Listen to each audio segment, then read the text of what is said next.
Ja, jaz predlagam, da kar začnemo. Ko smo gledali kakšno leto nazaj en film z približno podobno tematiko, vsekakor pa s identičnim začetkom zbiranja sošolcev za igro. To je bil film Še žal ti bo, smo morali narediti malo pavze, ker je bila zaključek filma toliko zagreznjen, da se ni dalo takoj začeti pogovarjati. Danes mislim, da lahko nadaljujemo. Letos smo imeli kar srečo, da smo pravzaprav ujeli dva neevropska filma, ki pa oba dva prikazujeta pravzaprav tematiko, ki se tudi nas močno tiče. Prvi je bil Bekaš, tisti, ki ste ga videli, se spomnite, da je šlo za zgodbo, kako smo rekli, upanja, poguma in sreče, povezano z dvema beguncema, otrokoma, ki iščeta boljše možnosti za življenje, tako da bi pač seveda obiskala Supermana v Ameriki. No, film Najin svet je korejski, vendar se mi zdi, da prikazuje pravzaprav tematiko, ki ni tako močno drugače kulturno pogojena, da bi se ne mogli o njej pravzaprav pogovarjati, kot da se dotika tudi našega sveta. Tisti, ki ste večkrat tukaj, veste, da je namen teh srečanj nekako dvojen. Eden je ta, da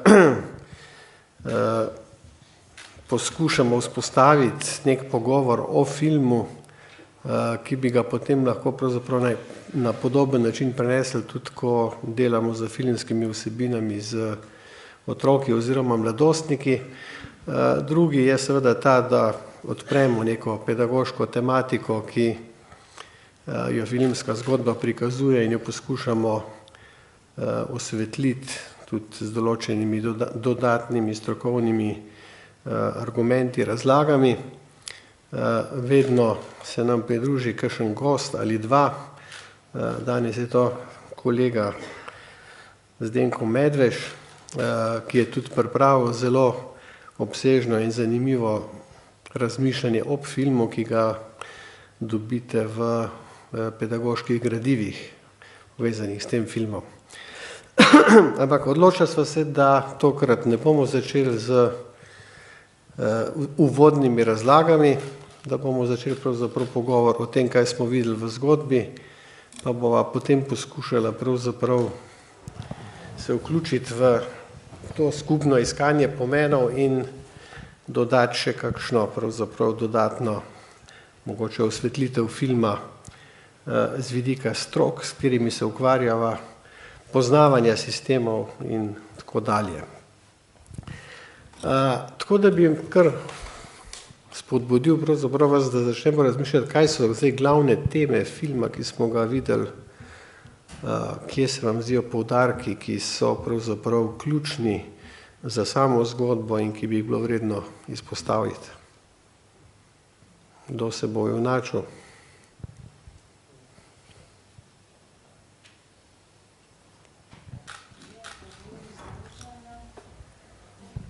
Dober dan, pozdravljeni.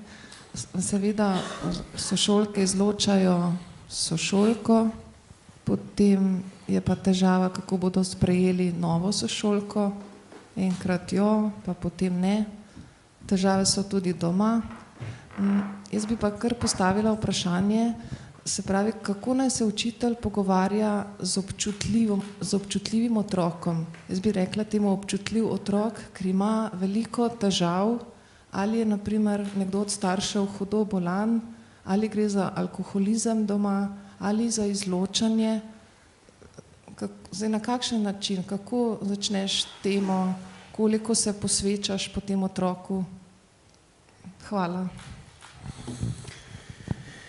Ja, mogoče ne bomo pozabili na to vprašanje, ker vprašanje tega, kako reagirati na podobne zaplete, seveda je ključno tudi za ta pogovor, ampak dajmo mogoče samo še malo poskušati dodatno osvetliti.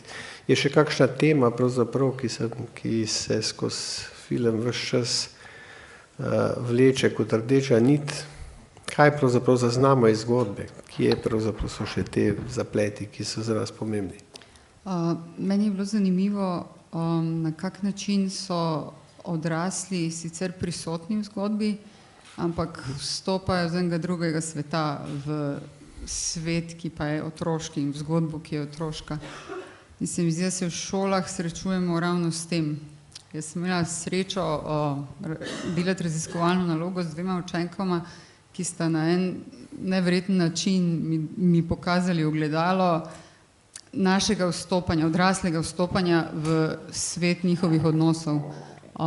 In se mi zdi, da tudi na ta način odrasli nismo brez moči, ampak da se moramo vse skozi zavedati, da vstopamo z enega drugega sveta od tistega, ki se takrat med njimi dogaja. No? To se mi je zdelo taka slika, nek vtis, ki je nam ga naredil film.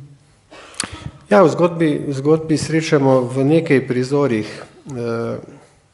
ta poskus pravzaprav komunikacije med svetom odraslih in svetom otrok. Tudi z vidika različnih oseb, staršev,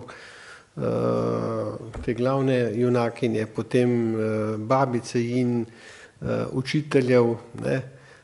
In zdi se pravzaprav, da noben od njih nima prav pametnega odgovora na vprašanje, kako to početi. Ampak če ste vi delali takšno raziskovalno nalogo, kaj ste pa ugotovili?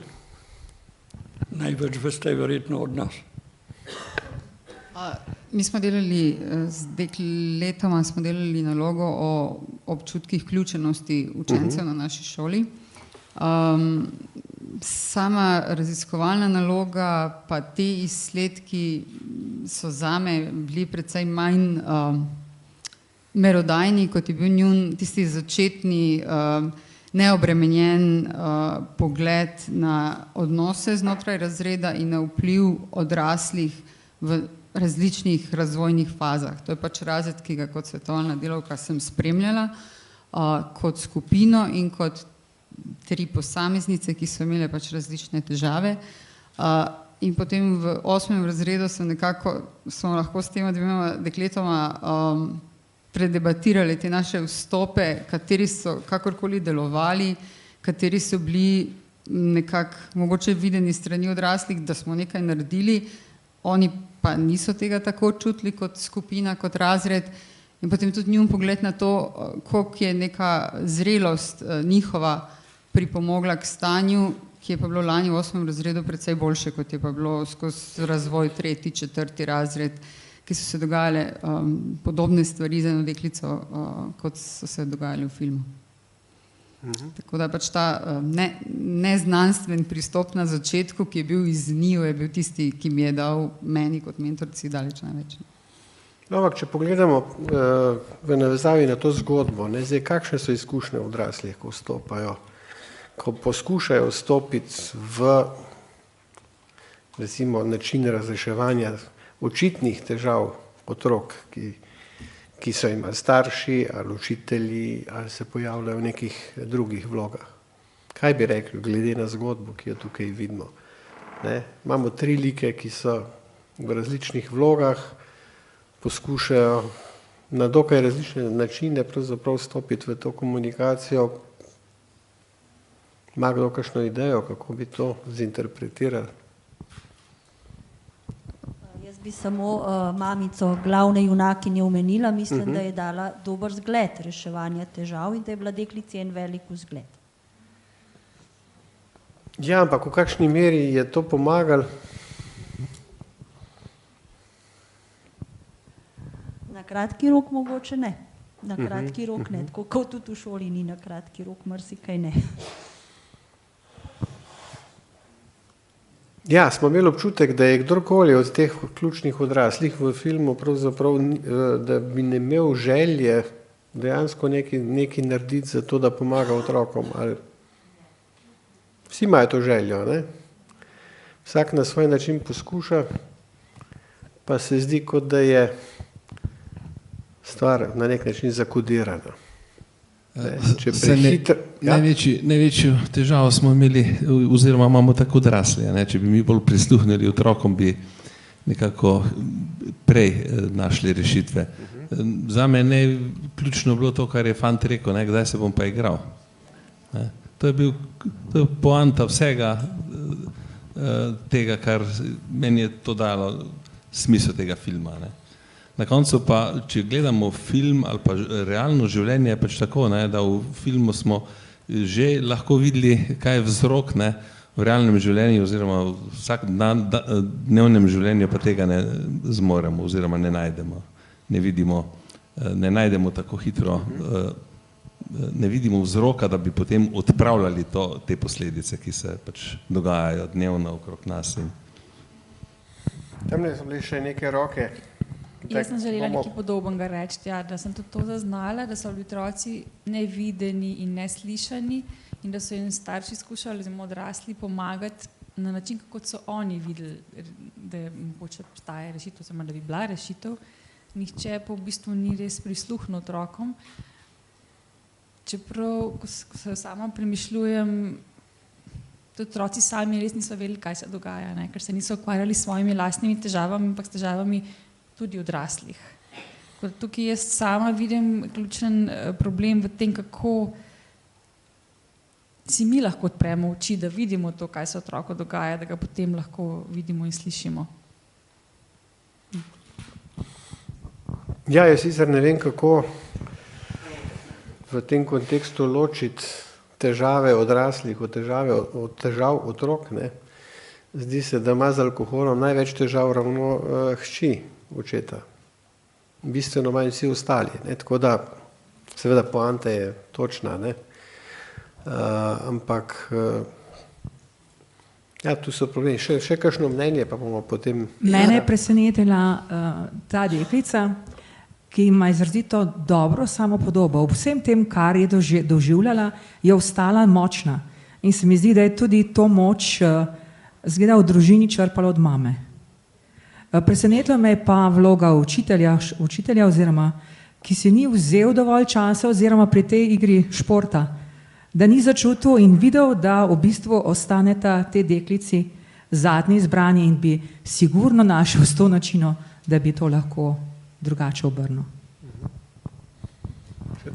Ja, jaz sem samo hotela dodati, da je v bistvu mene film spomnil na mojo mladost, ko smo živeli v drugem sistemu, ne, in takrat vem, da so starši ves čas delali. Recimo mama je delala dopoldne, popoldne. Ta mama me je zelo spomnila na to. Otroci smo bili sami, starši se niso niti želeli naučiti kodnega sistema za naš svet. Mi smo sami reševali stvari. Če me razumete, kaj hočem povedati. Danes se mi zdi, da smo starši preveč upleteni. Kljub temu, da imamo daljšani delovnik, se preveč upletamo, skušamo razbiti kodo, s katero bi prišli do svojega otroka, ki recimo doma začutimo, da ima težavo. Jaz pa se sprašujem drugače. A je sploh namenjeno, da starši vse to razumemo? Je sploh namenjeno, da razbijamo kode? Zakaj ne pustimo otroka samega? V smislu, kot je rekla gospa pred mano, ta punca je imela super samopodobo. Ona je razmišljala in kaj je bilo bistveno. Mama je bila doma, mislim, ni je rabila za pogovor, ampak videla je, da je mama doma. Da je nek čvrst steber, ki se lahko obrne nanj, čeprav ne direktno z besedami mama pomaga mi. No? Tako sem to videla. Ja, to kar ste omenila, da ali ni more biti vloga odraslih v tem, da bolj opazujemo, kot posredujemo, ne? To bi na nek način šlo skupaj, pravzaprav zgodbo Juninega brata. Ne? Ta mama predvsem posreduje starši drugega otroka, ne? Z njim se kaj dosti ne ukvarjajo, pa se zdi pravzaprav, da ta fant najbolj inteligentno rešuje težave, čeprav zato seveda stakne kakšno buško. Ne? Ampak dajmo se malo obrniti še na ta lik glavne junake in je pravite, da se vam zdi, da ima visoko samopodobo, da se spopada s težavami. Najbrž bi v kakšnih prizorih zasledili, da zelo iskreno deluje, da bi vse naredila za to, da si dobi prijateljstvo in tako dalje. Skratka, da jo zaznamuje cel kup nekih pozitivnih lastnosti. Absolutno. Deklica je opremljena z vrednotami, že nekaterimi. Ne? Vprašamo se, kam so pobegnile ostalim, ki so udeleženi v vsem procesu, ne, tega filma. Tudi vse te sošolke, vsaka s svojim maslom ali pa dovzetnostjo do ostalih mnenj in reakcij. In zato v bistvu v tej smeri bi se dalo marsikaj, torej svet odraslih, tudi pri nas zdaj marsikaj lahko prenesemo z tega k nam ali pa skočimo v čas nekoč, pa zdaj, kam se kaj izgublja, recimo, sam delček. Ja, glede na to, da imam privilegij, da poznam enega od možnih odgovorov na to dilemo, ki ga je kolega Zdenko dobil tako, da je testiral odzive mladih gledalcev, 13, 14, 15-letnikov, na ta film, predvsem njihov odnos, kako vidijo glavno junakinjo, bi ti dal kar besedo, da malo dodatno zaostrimo to razpravo. Na koncu sem takoj vprašal, katero od deklet bi izbrali za prijateljico. In nihče od prisotnih, 3 so bili, ni izbral glavne junakinje.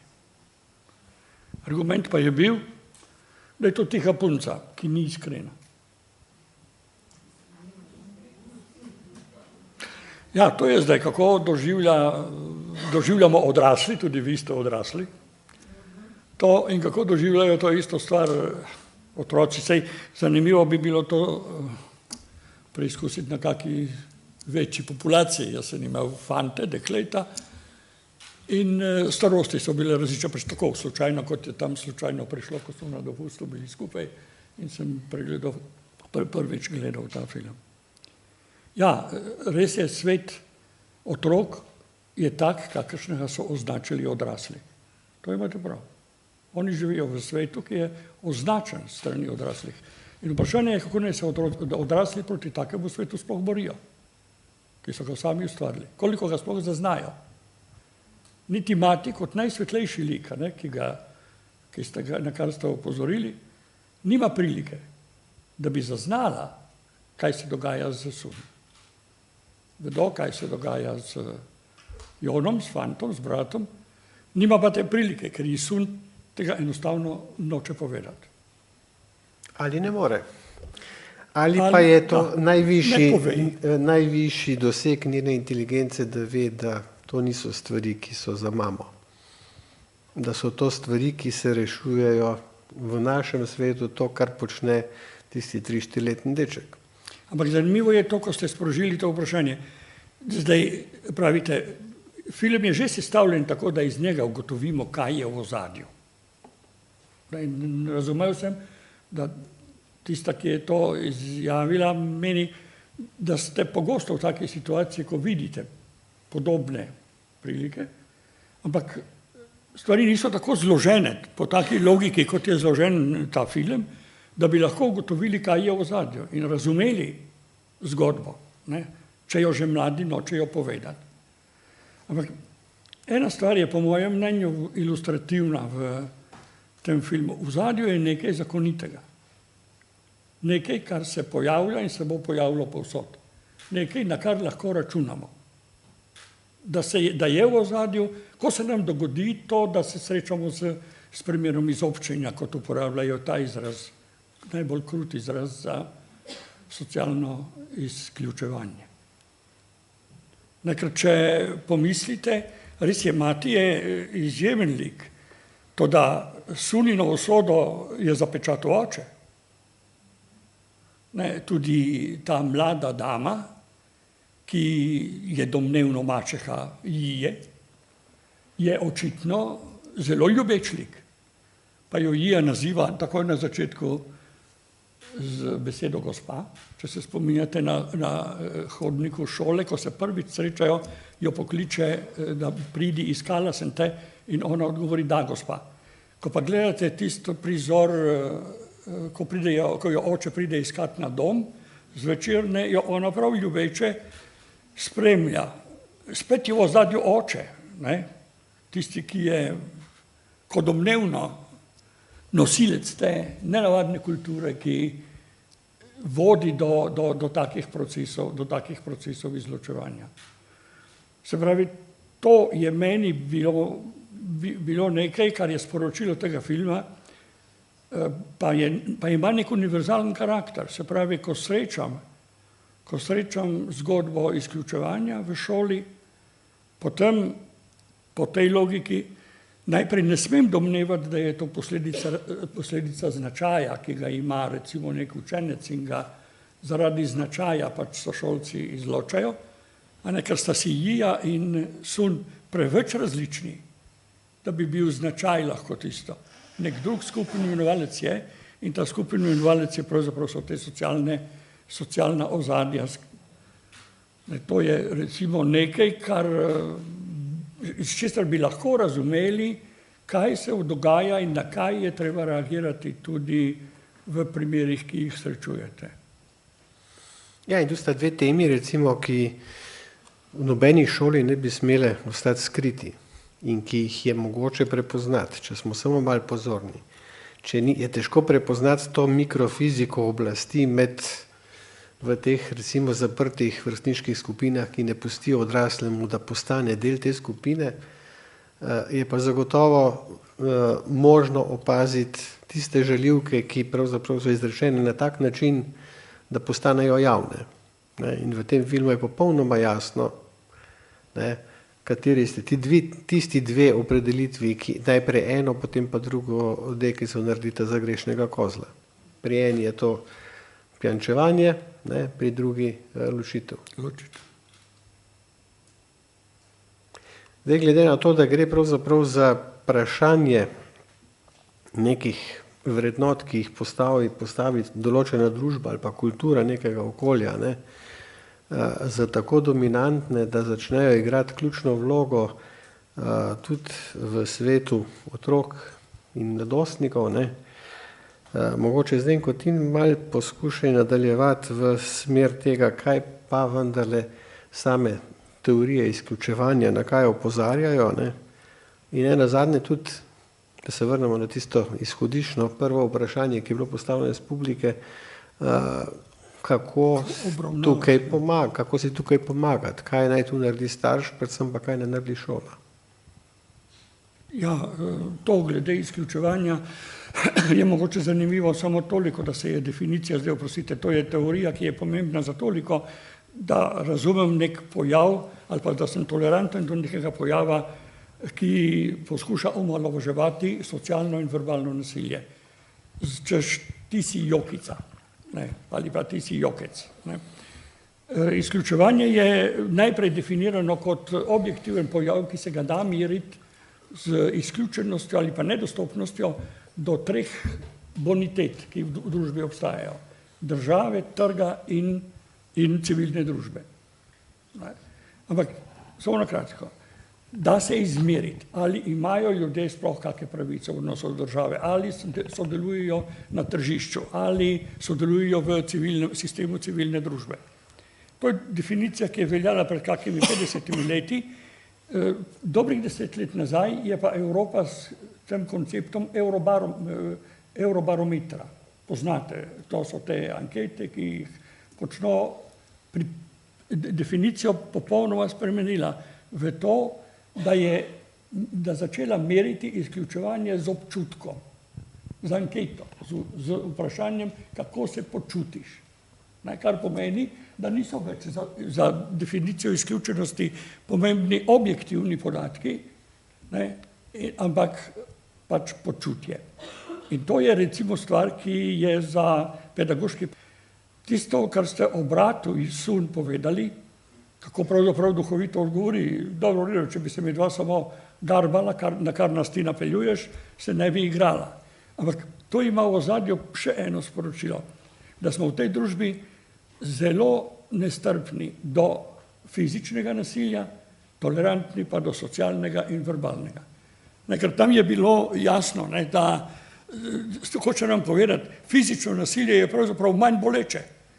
Imam buško, ampak potem se igram. Medtem ko tu pri psihičnem oziroma verbalnem ali socialnem nasilju tudi ta izraz uporabim, pa stvari eskalirajo na vedno višji stopni.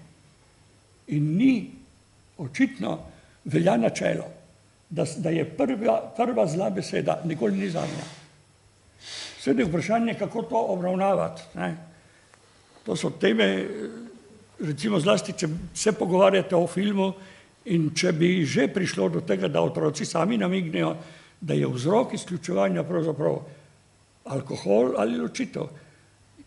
In če se spomnite te dramatične teme, neko sun svojemu očetu reče, ti si kriv za vse, v tistem trenutku vemo, da je, zakaj je kriv. Za revščino, za neuspeh v šoli, zato, da nima prijateljev, zato, da jo sramotijo. Za vse si ti kriv, ker piješ. Ne? Najbrž razumete, kako občutljivo se je treba pogovarjati o tej stvari, ker bi se marsikdo od otrok, učencev hitro s tem identificiral. Ne? In dejstvo je, da seveda receptov tu žal ni, da bi vam mogli enostavno recept dati. Z veliko mero občutljivosti je treba o tem pogovarjati se. Mogoče so pa take zgodbe, umetnost, zelo dobra priložnost, da se načelno pogovarjamo o teh vprašanjih in da spodnesemo nekoliko tisto individualno obremenitev, ki jo ima recimo otrok lahko v odnosu do katerega koli od tega pojava. Čeprav sem prepričan, da brez individualnih pogovorov seveda tudi ne gre. Ker gotovo, če hočete, ko spoznate stisko otroka, je pač seveda tudi to potrebno. In tisto, kar je mogoče to še, ne zapast v to ozadje, ki ga po mojem mnenju v filmu jasno pokaže. Pedagogika je nemočna, ko gre za vprašanje prikritih oblik nasilja. To je sporočilo, tudi ta učitelj. On je nemočan, ko gre za to. Seveda vemo, da živijo tudi Korejci v šolskem sistemu, ki je izrazito tekmovalen in kjer najbrž ni veliko razumevanja za take socialne probleme ali stiske otrok.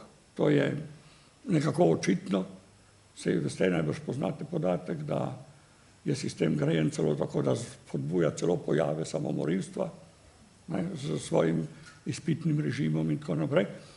In skratka, če se pojavlja celo ta najhujša oblika socialnega pritiska, ki je tudi tu značilna, se vidite, pojdi k inštruktorju in tako naprej, čeprav so te, jaz ne vem, kdaj je film bil posnet, vem, da so v 80-ih letih inštrukcije z zakonom prepovedali in da sta bila, ker so inštrukcije nudili učitelji svojim vlastnim učencem. Si predstavljate, organizirano je bilo tako, zagrožena je bila kazen, da je učenec izključen in prešolan na drugo šolo, učitelj izgubi pa službo, če bi ga dobila. To je bilo recimo v 80-ih letih. Zdaj, zakaj danes režiserka še vedno uporablja inštruktažo kot eno od oblik, ki je bila recimo tam do konca 90-ih še zdana, ne vem, recimo, ampak dobro, vendarle je to izraz te izrazite tekmovalnosti, v katero so vključeni vsi, tudi mati. Ne pozabite, mati je sicer odličen lik, ampak časa pa nima. Ja, kar nekaj tem si navrgel. Zdaj, tisto prvo, kar bi jaz posebej izpostavil, je mogoče to. Zdaj, ko razmišljamo o teh učinkih, recimo socialnega izključevanja, ki je definitivno za otroka in mladostnike najhujša oblika travme, ki jo lahko doživi. To, da ni del igre, da ni del odnosov med vrstniki, to je najhujše, kar se otroku lahko zgodi. To, da je kdaj tepen, da je kdaj postavljen v kot, da mu izsilijo to, da naredi nekaj, zaradi česar je kaznovan od strani staršev, vse to je mala malca. Da pa ni del igre, to je za njega pravzaprav smrt. Ampak tisto, kar sem hotel povedati, je to, da ko razmišljamo o tem, kako bi na individualni ravni pravzaprav pomagali nekim psihičnim težavam in tako dalje, pravzaprav posameznikov, ki ki se znajdejo v takem nezavidljivem položaju, nimamo pravzaprav kakšnih pametnih nasvetov in rešitev. Čeprav je to med psihologi dostikrat priljubljena tema, kot je recimo neke dejavnosti, ki dvigujejo samopodobo in tako dalje, pravzaprav v šoli pričakovati, da bo uspešno razreševala pravzaprav zadeve na tej ravni, je po moje kar precej prekratko. Če pa pogledamo v bistvu na ta širši, rečemo temu, družben vidik tematike izključevanja, na katerega je kolega Zdenko opozoril, pa zadeva ni več taka. Prvič lahko identificiramo pravzaprav neke vrednote družbenega okolja, ki so mogoče pravzaprav v nekem drugem kontekstu lažje prebavljive, šola pa jih ne more prebaviti. Vzemimo samo recimo vrednoto tekmovalnosti. Seveda, če ti izpostaviš pravzaprav to, da morajo drug se z drugim nenehno primerjati in vsi težiti k temu, da bodo čim boljši, je to lahko v določenih sferah pravzaprav našega delovanja zelo produktiven koncept. Ampak ko pomislimo o vzgojni funkciji šole, ko pomislimo o tem, da je šola en dosti zapleten mehanizem, v katerega vstopajo otroci in mladostniki z različnimi štartnimi osnovami, z različnimi možnostmi, da recimo kakšne primanjkljaje sposobnosti nadomestijo, pa če ne z inštrukcijami, pa z nekim plačanim dodatnim delom ali kakorkoli drugače, ki nimajo zadosti kulturnega kapitala. Potem seveda se pokaže pravzaprav, da tega preprostega meritokratskega sistema in tekmovalnega sistema ne moremo požreti. Ker če ga zagovarjamo na ravni učnih dosežkov, se nam kot problem vrača pravzaprav na neki drugi ravni. In to je šola. Tisto, kar mogoče lahko zagovarjate recimo na borzi, in celo rečete, tisti, ki bodo igrali po teh principih, bodo najboljši v tej sferi družbenega življenja, si ne morete predstavljati pravzaprav v neki drugi sredini. In tu si je treba naliti čistega vina, kar pomeni, da je potrebno začeti pravzaprav o temah, ki so povezane z nekimi vrednotami, ki ne omogočajo vsem enakovredno vstopanje v družbeno življenje, ki so povezane recimo z, kaj jaz vem, različnimi oblikami socialnih pritiskov, ki imajo seveda karakter psihološkega nasilja, ki ga nekdo izvaja na nekom drugim, ampak vendarle za inštrumenti, ki jih omogoča širša okolica, ko začnemo na tak način gledati na to tematiko, seveda se pokaže bistveno več možnosti za naše ustrezno delovanje. Bistveno več. Mogoče to še recimo, kar je po mojem mnenju, ne morete nikoli zgrešiti. Če eno dimenzijo tega filma poglobimo, se pravi, da so vzroki, ki so pripeljali do izključevanja teh dveh deklet, te vzroke iščemo v družini. Ko za sun vemo, da je od vsega začetka vedo, oče je pač tak, kot je, ko za jijo zvedo, da je hči ločenih staršev, je spet vse konec, vsega konec. Ampak bistveno je to, da ni situacija v družini kriva izključevanja, temveč pogled sošolcev na situacijo v družini. Samo besedo, predsodki torej, ki jih imajo o tem, da otrok alkoholika in ločencev ne more biti socialno uspešen. Ta predsodek je tisto, in tudi mati ne more nič pomagati pri tem, ker se ne ukvarja, ker ni problem družina kot taka, ampak pogled, predsodek, ki je v kulturi ustvarjen o njej. Tega niso ustvarili otroci, to so ustvarili odrasli. To je tisto, kar sem prej mislil, ko sem rekel, da ta svet ustvarjajo odrasli. Zdaj, če se borimo proti predsodkom, smo proti izključevanju storili največ.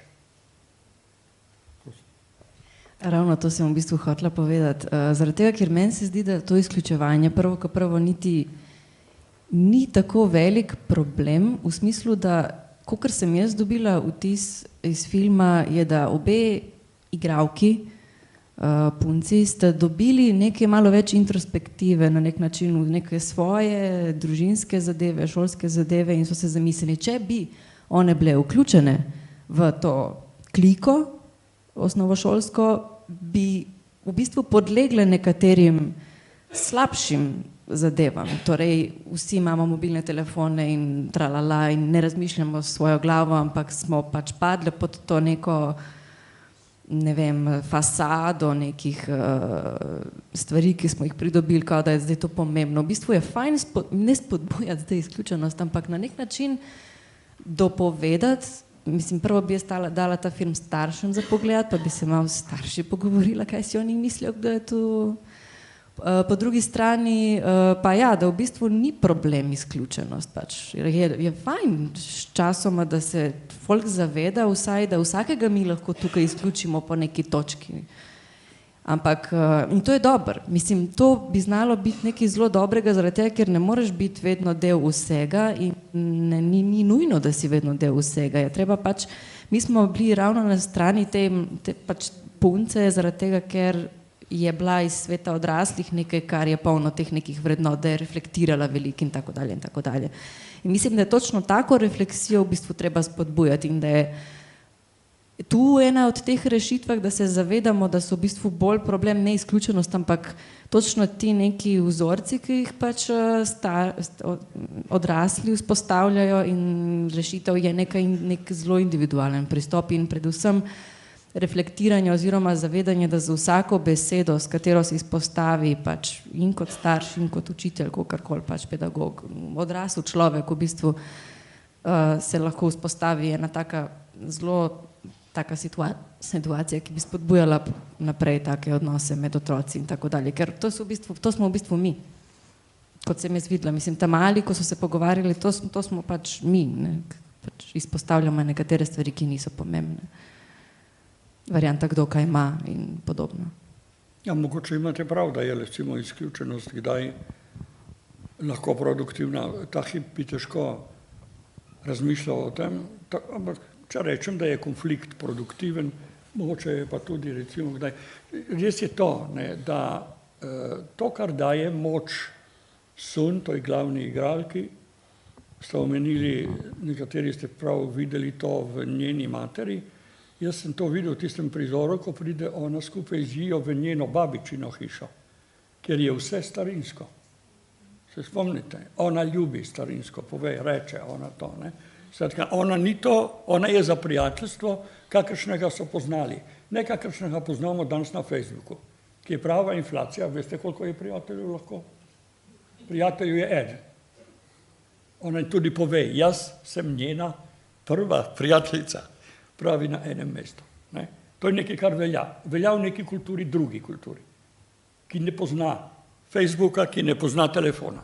Zato ni slučajno, da ona nima, v vsej revščini izberejo telefon kot tisti simbolni predmet, do katerega ne more.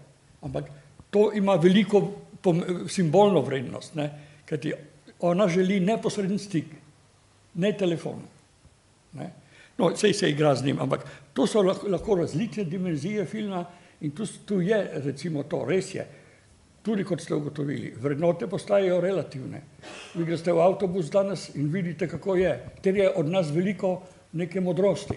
V avtobus greste in se spomnite, včasih je pisalo odstopi mesto invalidu. Potem je pisalo odstopi mesto, so naredili za invalide posebno prostor, odstopi mesto nosečnica. Potem je pisalo odstopi mesto starejšim. Danes piše tistemu, ki ga bolj potrebuje. Skratka, to je zdaj nov pristop, kako priti k temu. Ni ti ukazano komu, razmišljati moraš. Modrost je potrebna, da se odločiš. In tu vidite, kako se vrednote sprevračajo. Ko Sun Bori reče, zakaj si povedala to, kar sem ti zaupala. On reče, zakaj si ti prva rekla, ti si obrekovalka. in reče sun, ona pravi nazaj, ne, in reče ti si pa hinavka. Ja?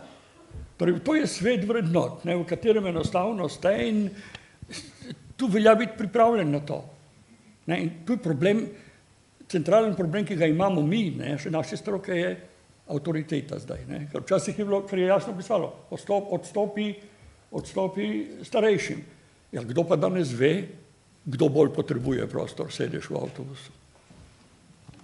To je problem, kako živeti pedagogiko v tem svetu. Ne. Zato vam ne more nihče odgovoriti, recimo, tudi ne zaupajte tistim, ki vam dajo kratke recepte o tem, kako obravnavate občutljivo temo z otrokom. Sami boste začutili, kako jo morate obravnavati in takrat boste jo obravnavali najboljše. Če boste pa uporabili kakršenkoli vzorec, je pa vprašanje, kam boste prišli, ker jih ni več. Jakr? Jaz bi samo dodala še eno mnenje. Jaz mislim, da je to film za starše. Se pridružujem tistile gospe, ker jaz ne doživljam ne Sunine mame kot pozitivnega lika, ne nikogar od odraslih. Sun pa, jaz sem jo doživela, da se ruši od prvega trenutka filma, če ste opazovali njeno mimiko, kako je ona iz minute v minuto bolj prizadeta. Tisti njen prvi nasmešek, ko izbirajo, kdo bo v katerem moštvu, tam med dvema ognjema, in potem tisto pričakovanje in na koncu, ko ni več tistih nobenih iskric v očesu. Starši imamo otroke, pa nimamo časa.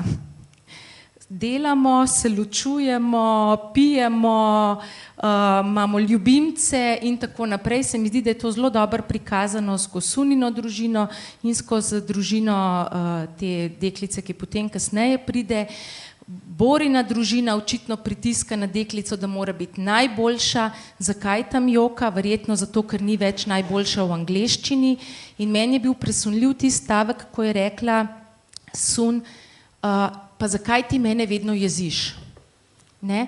Se pravi, otroci imajo tudi med sabo svoj film, svoje odnose, v katere mi težko vstopimo odrasli. Ampak nisem čisto prepričana, da sta bili izobčenki samo zato, ker je bila ona hči alkoholika, ona pa hči ločencev. No? Tako se mi zdi, da je to bil samo še tisti zadnji žebelj pravzaprav v njuno izobčenost. Drugače se je pa to po moje gradilo in pletlo že vsa tista prejšnja leta. Odrasli pa se imamo veliko za zamisliti pa vprašati, kakšen svet nudimo tem našim otrokom. Ja, kar se tiče te zadnje misli, kaj je zdaj sprožilec izključevanja, tu bi se jaz do neke mere pridružil. Značilnost sploh zahodnoevropske civilizacije je pravzaprav, da imamo dobesedno v kulturo vgrajeno nek inštitut, neko strukturo, ki se reče struktura grešnega kozla. In vedno moram imeti nekoga, v katerega lahko projiciram vse tisto, kar ne razumem, kar tudi pri sebi ne sprejemam, kar mi je moteče, ne glede na to, kje se dogaja. Tako da ni važno pravzaprav, kaj bo ta tema. Enkrat je v spredju revščina, drugič je v spredju so neke tradicionalne vrednote in tako dalje. Vedno tako ravnamo. Danes so to tujci, to je najlažji način. Z eno besedo, drugačnost je to. Tako. Drugačnost je. To morate videti kot simbol za drugačnost. Absolutno. One dve drugačne, ampak generalno rečeno je to drugačnost in zdaj obrnite predsodek do drugačnosti. Ne drugačnost sama po sebi. Če bi bila drugačnost sama po sebi, tudi bi bili tujci res problem. Ja, tu je pravzaprav ključ do vsega. Zdaj seveda, te konflikti bodo nastali v vsaki skupini. Sploh med otroki in mladostniki. Tiste modrosti, ko pravzaprav lahko rečem, marsikaj na tem svetu ali pa marsikdo na tem svetu mi ni všeč, ampak njegova stvar, jaz se z njim ne bom družil in dokler pusti ljudi pri miru, naj ima svoj življenjski stil. Take modrosti ne pričakujte od mladostnika. To je nerealno. vidite tudi, kam zaplava glavna junakinja za svojimi visokimi ideali prijateljstva. V to, da je noben pravzaprav ne more imeti za prijateljstvo. Ona ni od tega sveta. Ona ni od tega sveta več. Ta svet razume njeno željo kot željo po posledovanju. Celo. Točno tako. Celo moteča postane. In predstavljate si, da ste vi starš takega otroka. Kaj bi mu svetovali? Da raje useka ali da še naprej vztraja na takih vrednotah, ki jo bodo izvrgli pravzaprav. Ne? In tu so dileme, ki nimajo preprostega odgovora. Ne? Kako vztrajati na nekih takih vrednotah, hkrati pa se zaveda, da vzgajamo otroke in mladostnike za svet, kakršen je. Ne? Skratka, to so neke teme, s katerimi se bomo srečevali. Mi sami, naši otroci kot pedagogi in tako dalje. Ne? Ampak če ta osnovna načela poznamo, ne? Potem pravzaprav ne bomo imeli občutka, da so to neki zapleti, ki imajo korenine, recimo, ali v družini se mi nimamo kaj s tem početi, ker je to pač neka svetinja oziroma nekaj, kamor lahko posega samo policija pa Center za socialno delo, ne? Ali da so to neki zapleti, ki so povezani z nekimi silnimi, zapletenimi, subjektivnimi občutki, ne vem čem še vse, ne? Kamor tudi psihoanalitik na kavču po parih letih ne pride, ne? Ampak da so to pravzaprav eni principi, ki so del življenja, v kakršnem živimo, ne? Ki se samo manifestirajo na različne načine. Ne? In zdaj, če se vprašate, kaj bi lahko učitelj naredil, ne? Ja, kaj lahko naredite, ko mora dve punce, ki sta se stepla do krvi, narazen potegniti? Nič kaj dosti ne more takrat narediti. V tistem trenutku. Film je pač samo to pokazal. Ampak je res samo ta trenutek na voljo za to, da zinterpretiramo neko dogajanje v razredu, ki je očitno sproženo z nekimi stereotipi, predsodki, igrami moči in tako dalje. Tu je pravzaprav tisto, kar ne smemo pozabiti. Da so to teme, pravzaprav, za katere imamo v šoli neskončno možnosti, da o njih govorimo, ne, razmišljamo, otroke, mladostnike na nek način spodbudimo, da o njih presojajo, tudi če ne vejo, kako bi se z njimi spopadli, da jih vsaj zaznajo. Da jih zaznajo kot problem.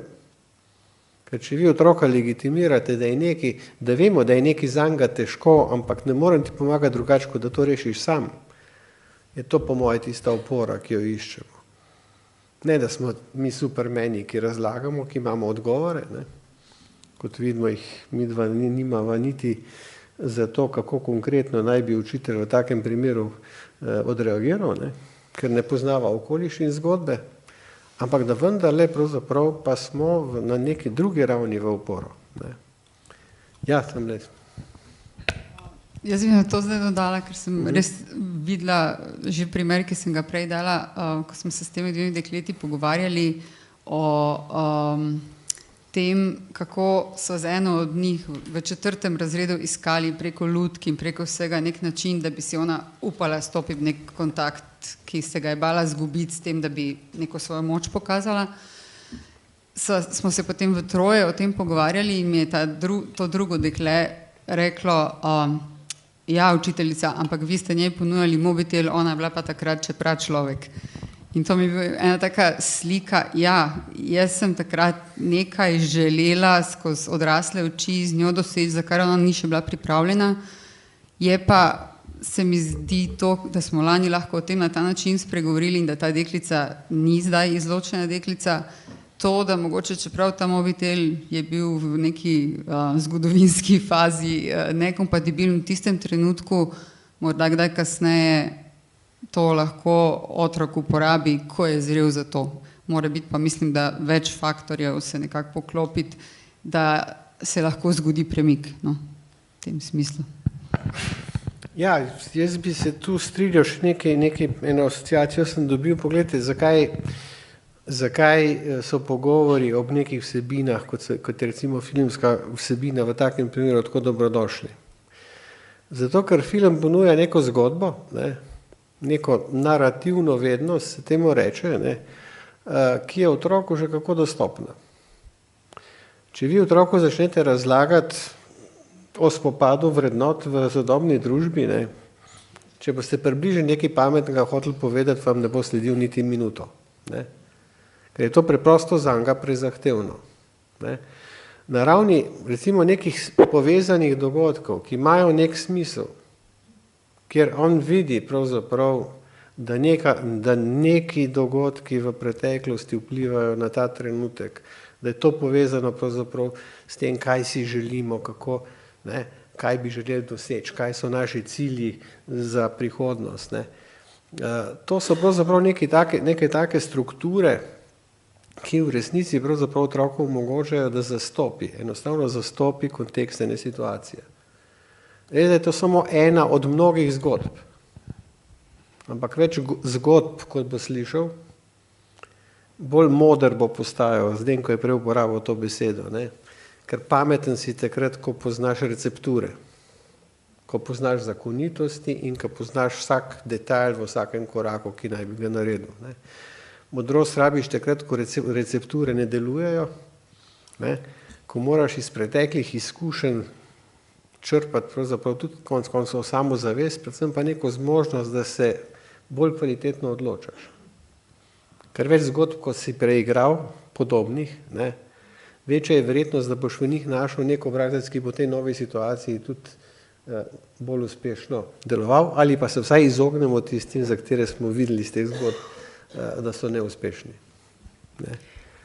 Jaz bi še nekaj rekla, sem že držala dolgo časa mikrofon, da je to vse lepo in prav, da bi pa eno kost vrgla, ampak v drugo smer, da smo v bistvu pred izzivom, kako tisto drugo skupino malo umiriti.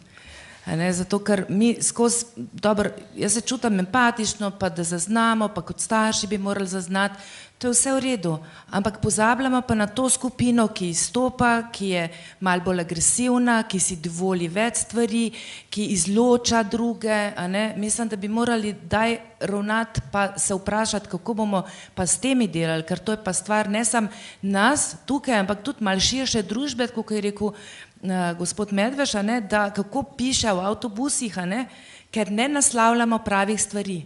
Torej, da se spomnimo, da so starejši, da se spomnimo, da so šibkejši, da se spomnimo, da so nekateri, ki potrebujejo pomoči in tako naprej.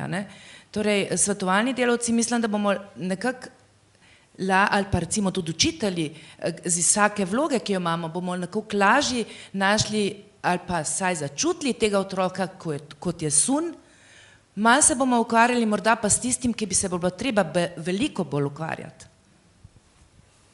Ja, to je, recimo, vzemite to sekvenco iz filma, tam, ko je učitelj hoče od Jije, da se opraviči. Se spomnite, in ona trmasto vztraja pri tem, da se ne bo opravičila, oziroma sekvenca se zaključi in brez opravičila. Zdaj, seveda to nam da razmišljati, kaj to kaže, ali kaže to na nemoč te pedagogike, kot sem prej dejal, ali je res moč pedagogike in tega učitelja, da to dekle v tistem trenutku pripravi do opravičila, ali razume to, da se je druga skupina ljudi sicer opravičila, ker to je on poudaril, da se je ta druga skupina opravičila, in razume, da je tisto opravičilo druge skupine pač bila neka perverznost. Vse so rekle, opravičujemo vse, saj pravzaprav medtem, ko je v Jiji... Veš, kako so rekle, pa sorry, no. Da, tako, ja. Medtem, ko je v Jiji to neko globoko čustvo, ki se ga učitelj v tistem trenutku pravzaprav ne upa dotikati celo.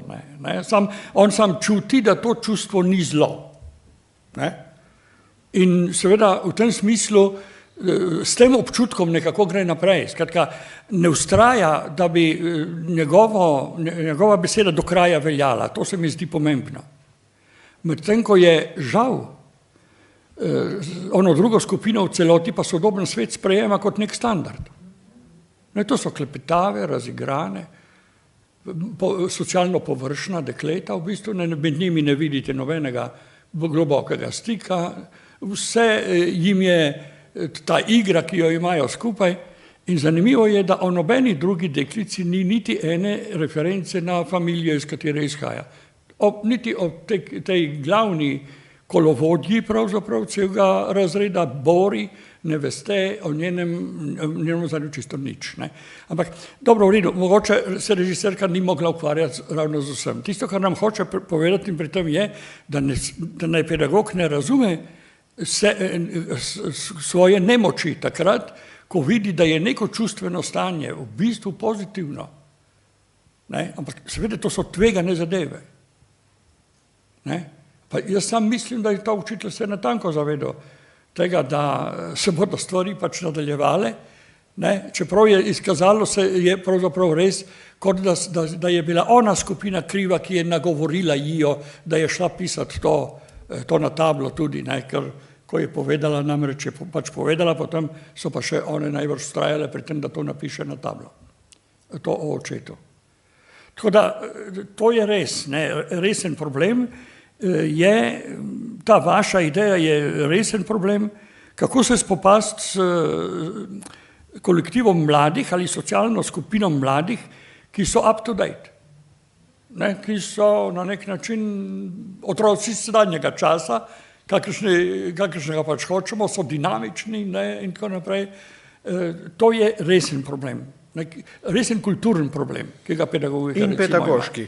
Ne? Ja, zaradi tega pedagoški. Ne. In pedagoški. Mi poznamo pravzaprav iz 30 let večkrat zapisano misel v pedagoških besedilih, ne? V Sloveniji, kakršna družba, takšna šola. Ne? Posebna veja, recimo, socialno-kritična pedagogika je preprosto rekla, pač ne bodite naivni, ne pričakujte, da je šola lahko bistveno drugačna od okolja, v katerem deluje. In seveda dodatek temu je bil, če želite iz šole izgnati najbolj traumatične in vrednotnem smislu izprijene zadeve, naredite to v družbi. Ker če v družbi tega ne boste spremenili, se tudi šola ne more spremeniti. Ne. To, kar zadeva verbalno nasilje. Če vi verbalno nasilje pri nas odpravljali nekoga, otrok recimo nasliši prek javnih medijev pravzaprav vsak dan. Dokler ga v parlamentu vsakodnevno vidite in v medijih pričakovati, da bodo otroci bistveno drugačni, je mal nenavadno, ne? Mal naivno. Ne? Jaz gojim iluzijo, da če bi dosledno uveljavljali v šoli recimo pogovorni knjižni jezik, bi se veliko takim zadevam v verbalnem nasilju lahko izogibali, ker ga knjižni jezik pozna manj kot katerakoli druga oblika slenga. Žal je problem, ne? Problem je pa situacija, ko vam ne samo otroci, ne samo učenci rečejo, nam je šola blizu, ker lahko govorimo v slengu v njej. Ja, Bog pomaga. Manj to ne rečejo samo otroci. Ne, celo učitelji kdaj vidijo, da je pravzaprav ta neposrednost ali prijaznost ali kakorkoli temu rečeš, pravzaprav v takem približanju. Ne, mislim, da tu pedagogika izgublja, da se ne drži nekih, ja, oprostite, zdaj to je konzervativno, ne bom rekel do konca, ampak veste, kaj sem mislil. Samo lase pogledate. Ja, mislil sem na urejen prostor, strogo urejen prostor, pa ki ga ne morem primerjati, ni mi to zgled, kar je v Koreji, ne, da imajo pač te uniforme, pod kontrolo je striženje las in tako naprej vse, ne, recimo celo v osnovni šoli. Ampak tam, kjer je, zanimiva misel je, ki je mogoče paradoksalna, kjer je oblast, ni nasilja. To je misel od Hannah Arendt. Ampak ona oblast razume kot urejen, demokratičen red. Ne, v njem pravi ni nasilja. Nasilje nastopi takrat, ko ni oblasti, zato je tipičen primer hitlerizem, ker ni oblasti, ker ima sam en človek, to je samovolja. Ne, to pomeni oblast, pomeni urejen socialni prostor, ki ga mora kolektiv, recimo šolski kolektiv, seveda dosti dobro definirati. Mogoče, če vas zanima, nov pogled na avtoriteto. Recimo pod geslom Neue Autorität v nemščini bi se dalo kaj prebrati, recimo od enega izraelskega profesorja. Aha, če sam smem, jaz sem zdaj že, mislim, da je 3 teme nazaj hotela dati repliko, ampak jo bom združila z repliko na tole. Rekli smo, da težko se soočamo ali pa pomagamo tem učencem, ki jih predstavljate, recimo Sun pa Lija z up-to-date učenci. Ne? Ampak kljub temu učitelji lahko gojimo iluzijo. Ne? Živimo, recimo, in jaz mislim, da to ni več iluzija. Odkar obstaja Kinodvor, bom jaz to povedala, sem se na začetku borila, bom rekla, najbolj up-to-date učenci, kot je recimo tukaj Bora, niso nikoli želeli iti z mano. Zakaj? To pač ni drug kino na K, kjer lahko ješ kokice, kjer lahko ne vem kaj vse delaš. Ne? Druga stvar, zahteva je, da si opereš glavo. Vem, se boste smejali, ampak jaz sem znana po tem, da učenec mora biti urejen, ko gremo sem. Se pravi, umiješ si glavo. Do sedaj še ni bilo dobenega starša. Vsi pridejo lepi, očedeni in so veseli, da zgledajo lepo. Tretjič, gre za eno stvar, ko so povabljeni vsi učenci, pa vemo, kateri gredo. Gredo učenci, ki ponavadi ne spadajo ne med nadarjene, ne med vedenjsko problematične, ampak so v tistem povprečju sivem, ki se z njimi ničesar ne dogaja. Na te učence ponavadi pozabimo. In jaz mislim, da vsak film, ki ga vidijo, ki ga pridemo pogledati in potem imamo na to temo vedno več možnosti, ki jih izberejo oni, te učence dviguje, jim pomaga, jih razsvetljuje, jim daje moč za boj z up-to-date ljudmi. Naprimer, pri filmu Persepolis so se izbrali risanje z ogljem, ker niso mogli govoriti o tako hudih težavah, ki jih ima mlad človek. In veliko vprašanje, vedno se me starši sprašuje, kako si upam, recimo, ne smejo imeti mobitelov s seboj. Pa kljub temu pripeljem 50 otrok. Potem so srečni, poslušam jih, kako se pogovarjajo in naslednji dan vidim v razredu drugačno dinamiko. Tiste punce, naprimer, večinoma je to problem punc, ki so glavne, najboljši mobiteli, one držijo celotno dinamiko razreda, so vsaj nekaj dni razbite v posamezne delčke. Zakaj? Ker so učenci videli nek dober film, gre za notranjo dinamiko, ker se pogovarjajo, aha, zdaj prepričana sem, da bodo govorili, poglej, kako je Sun naredila, poglej, kako je ta naredila. Jaz mislim, da je film tako zelo pomemben za razumevanje družbenih stvari, ki jih pač mi, ki jih začnemo razlagati, otroci ne poslušajo, niti ne razumejo. In ta vidik se mi zdi fenomenalen. Da so pa tukaj z nami socialne delavke, oziroma se opravičujem svetovalne delavke, ker pa potem absolutno pridejo, se pogovarjamo, imamo delavnico na to temo. Jaz priznam, da je ogromno dela, da ti dobiš vse učence iz, ne vem, 7-8 različnih razredov, ki so videli ta film, pa se znova počutijo povezane. Aha, jaz sem povabljena na to delavnico. Jaz se grem zdaj v njej pogovarjati. Tako da to, da se takšni filmi odvijajo in da imamo možnost se pogovarjati o njih in da se učitelje povabi, da smo mi najprej, da se mi najprej, kako naj rečem, pripravimo na to, da se med seboj poslušamo. To se mi zdi največji doprinos. Se upravičujem, da sem bila dolga. Ja, hvala. Ja, počasi bomo morali zaključovati, zato še kakšna ideja, kakšen namig, kakšno vprašanje, na katerega nismo odgovorili. Ja. Večina misli, da je mama pozitivni lik. Torej ženska, ki tolerira alkohol, ki tolerira odsotnega očeta, ki nima odprte komunikacije s partnerjem, kakšno sporočilo daje svoji hčerki. To zame ni, ima veliko pozitivnih lastnosti, absolutno se strinjam in je močna oseba, vendar. Ja, sem hčerka pa naredila tisto, kar si mama ni upala, tako da zelo individualno. Sorry. A ponovim? Ja, sem sam hotela se na to navezati, da je to sicer res, ampak hčerka si je pa upala na neki točki narediti nekaj, česar pač v filmu smo videli, da si mama ne upa narediti. In zaradi tega bi se ponovno navezala na to, kar je predhodno, pač, kar je gospa prej v bistvu povedala, da ta sivina in tista tišina je nekaj, na kar je treba graditi in da je res, da se te klike v bistvu ne rabijo toliko spodbujati. To se pa že prej navezujem na to izključevanje kot nekaj pozitivnega, zato ker čim bolj se spodbujajo neke klike, še posebej, če vidimo, da pač so bazirani na neke površnosti, ne delamo si usluge in ne gradimo družbe, kakršno si jo želimo in spodbujamo. In en Hitler je lahko nemočen, pač, ker je Chomsky recimo izjavil, da sivina je tista tišina in ljudje, ki si niso upali nič reči in so bili tiho, so večji problem, na kar se tudi Hannah Arendt pol tudi navezuje. V smislu, da ta pasivnost in ravno to neko pomankanje idealizma konec koncev je v bistvu kar velik problem. In se popolnoma strinjam z gospo prej, da in predavatelji, pedagogi, starši in otroci imajo dosti pač se naučiti od tega filma.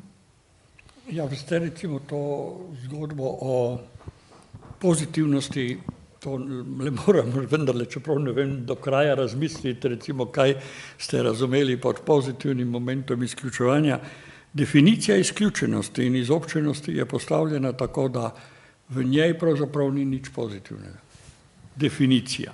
Zdaj lahko, da vi recimo stvar razumete kako drugače, zlasti zaradi tega, ker je proces izključevanja in izobčenosti vezan na čiste ideološke konstrukte. Izraz izobčenost, sami veste, se uporablja samo v določenih kontekstih, ne govorimo, da so ljudje izobčeni iz družbe, primarno je izobčenost proces, ki ga pozna recimo katoliška cerkev, veste, kaj to pomeni, ne?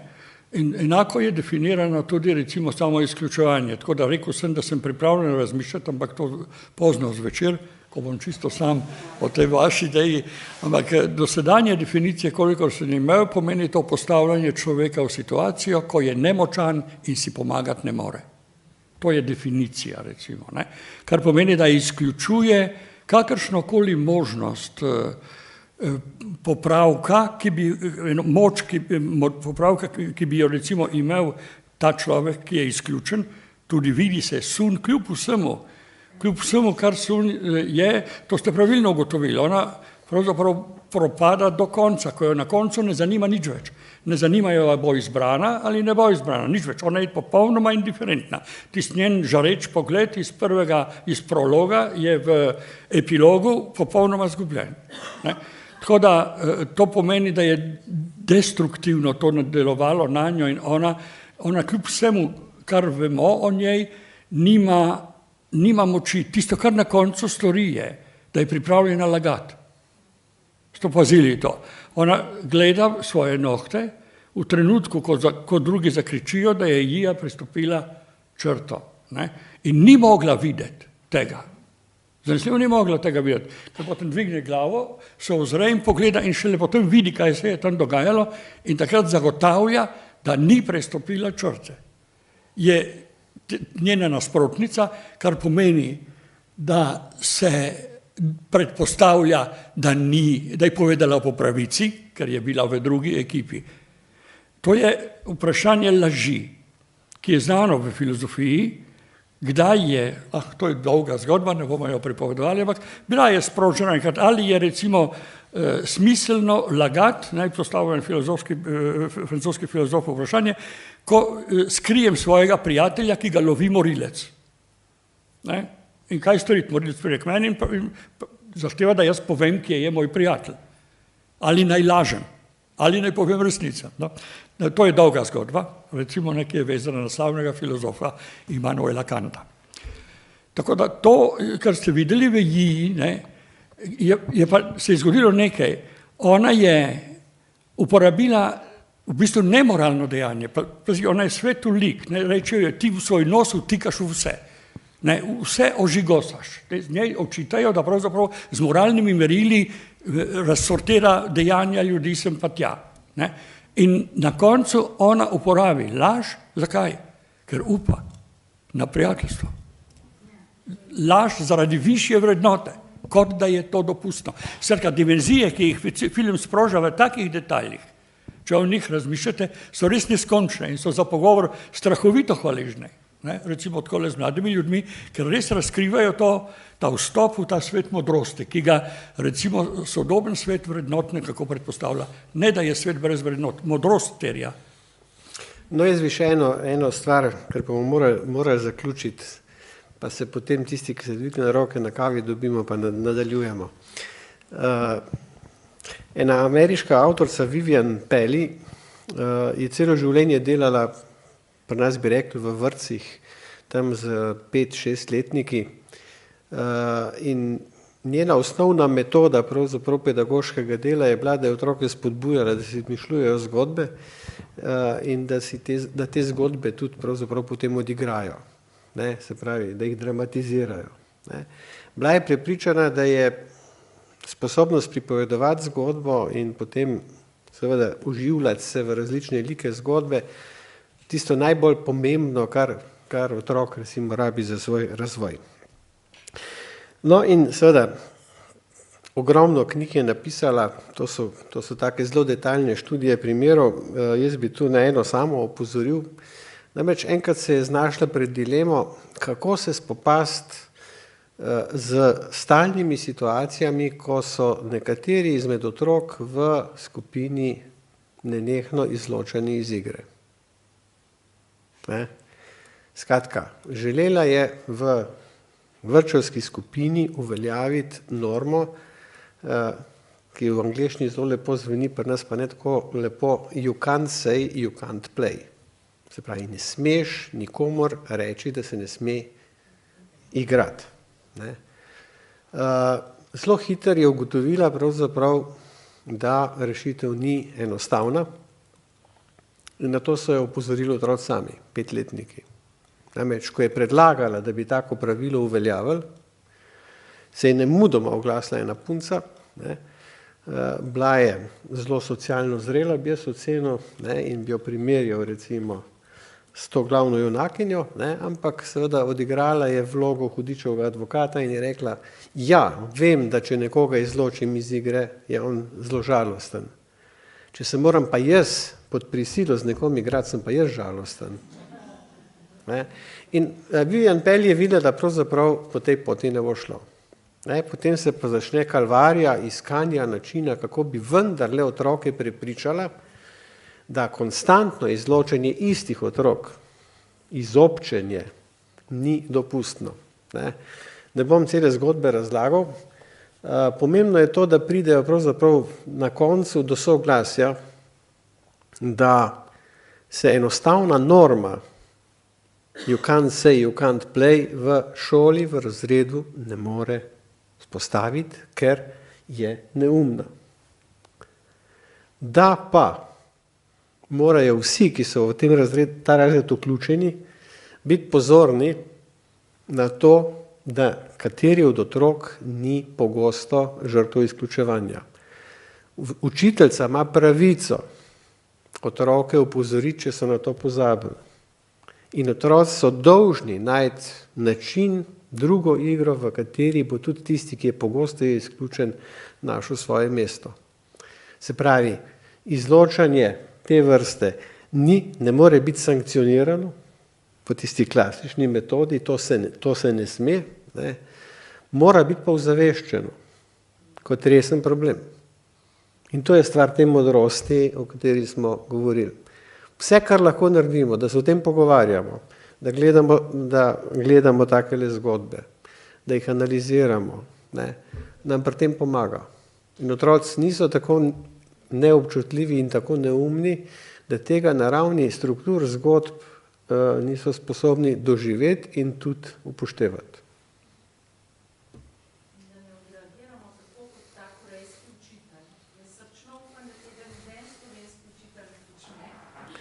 Kaj imate v mislih? Že od vsega začetka, da gledam med dvema tekma in reče, ja, sum je spet zadnja, sum je spet prva zadeta.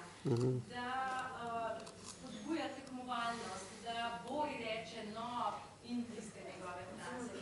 In na koncu krona vsega se oči žrtev in vse tiste nasilnice in zahteva opravičilo. Tiste mi bude bil opravičil njegove, ne vem, njegove izvajanja. Tako da verjamem, da v zagovor pedagogom vsem, ki smo danes tukaj, da ne ravnamo tako, da smo občutljivi, da smo rekli, da smo. Ja, določene stvari, ki smo jih videli, so seveda absolutno nedopustne in tisti, ki bi kaj takega počel, res ne ve, kaj dela v šoli. Tak način izbire recimo partnerjev v igri, kot je tu prikazan in ki je bil recimo v mojem času čisto popolnoma najbolj normalna vsakodnevna stvar, nam, vsaj ko smo gledali, še žal ti bo, ti športni pedagogi so zagotovili, da jih to od malega učijo, da se to nikoli ne sme delati. Ne bom rekel, da tega ni več v šolah, verjamem pa, da je tega bistveno manj. Drugače se pa težko strinjam. Neki vidiki tekmovalnosti so pravzaprav sistematičen del vsakega pedagoškega delavca. Ker ste enostavno državni uslužbenci ali pa smo, ki delamo v nekem sistemu, ki terja primerjanje dosežkov, ki terja spodbujanje otroka, da je čim boljši, da bo lahko izbiral in tako dalje. Temu se preprosto ne morate izogniti. Tisto, kar morate ozavestiti, je, da ima vsako primerjanje in tekmovanje pravzaprav tudi neke limite, čez katere se ne sme iti. In tu seveda modro iščete izhode iz sistema, ki ga pa niste izbrali sami, ampak ste bili vanga postavljeni. In dokler je tak, kot je, in žal nič ne kaže, da se bo kaj bistveno spremenilo, se moramo v tem sistemu naučiti delovati malo bolj človeško. Pomembno je po mojem mnenju to, da se vi proti pojavom, ki so sestavni del vsakdanjika, ne morete boriti, če jih ne reflektirate, če jih ne zaznate in jih tudi poimenujete. Pa naj gre za izločanje, tekmovalnost ali za karkoli takega. Poimenovati je pojav treba in se potem tudi dogovoriti o tem, da takega pojava pač ne toleriramo in tako naprej in tako naprej. Če pa poskušate stvari preprogo spraviti, kar je pogosto, ali pa rečete, da pri nas mogoče pa ni tako, takrat pa pojavov ne boste obvladali. Evo, jaz vas pozdravljam, hvala za dobro debato in upam, da se še vidimo.